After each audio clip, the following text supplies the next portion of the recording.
তোমার design, style বা theme কিভাবে তৈরি হয়?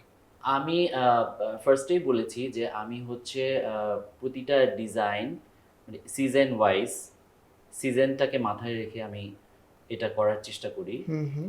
অ্যান্ড থিম, ফর এক্সাম্পল আমি এবার আমার ইচ্ছে করছে যে এবার আমি রেইনি সিজন, তো আমি হচ্ছে রেইন নিয়ে কাজ মানে রেইনি সিজনটা নিয়ে কাজ করব।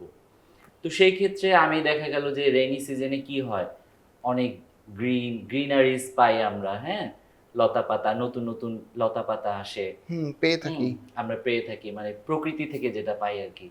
তো ওই জিনিসটা যেমন বোটানিক্যাল পেইন্ট বা হচ্ছে আহ, আমার ডিজাইনের মধ্যে তখন অনেক বেশি গ্রিনারিজ থাকে আর হুম, কি। হুম। এটা আমি হয়তো হোয়াইটের উপরে অ্যাপ্লাই করতে পারি, বা আমি হচ্ছে আহ, এছাড়াও আমি হচ্ছে টাইডাই করে থাকি। এগুলো আমার টোটাল হচ্ছে থিম বেস বা আমার কালার বা সবকিছু মিলে আর কি, হুম, এইভাবে হুম। আমি আমার কালেকশনটা রেডি করে থাকি।